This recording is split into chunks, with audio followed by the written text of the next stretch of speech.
But, you know, when I was growing up, my family had goals. My dad served in the Navy in World War II. He came back from his service. He wanted to start a family, start a business, and save enough money to buy a house.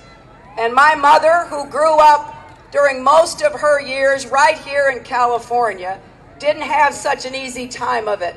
But she believed in education. She didn't get to go to college, but she wanted her children to be able to. So in my family, we had goals, like a lot of your families, right? Where we worked together, supporting each other. But it wasn't just our family, it was also our country had goals. We were constantly trying to form that more perfect union that our founders had believed in. So I was proud to see Republican presidents and Democratic presidents constantly moving us forward with progress. I want to get back to that. So I have 4 big goals that I want to set as your president. Number 1, I want to restore America's leadership in the world.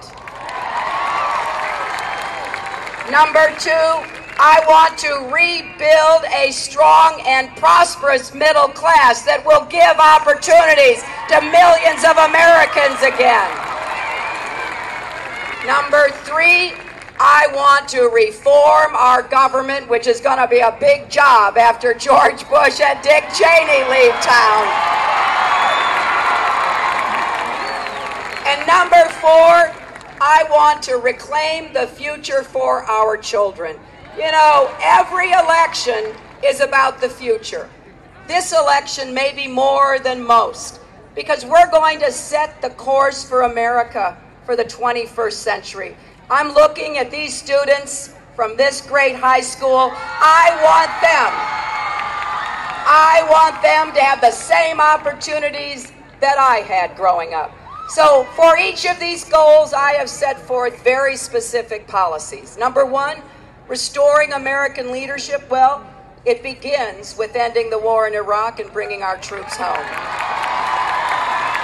But you know, I think every one of us would agree, and I see these junior ROTC students, I think every one of us would agree that our young men and women in uniform have done everything they were asked to do. They were asked to get rid of Saddam Hussein and bring him to justice, and they did. They were asked to give the Iraqis free and fair elections, and they did that as well. They were asked to give the Iraqi government the space and time to make the decisions that only the Iraqis can make for themselves, and they did that.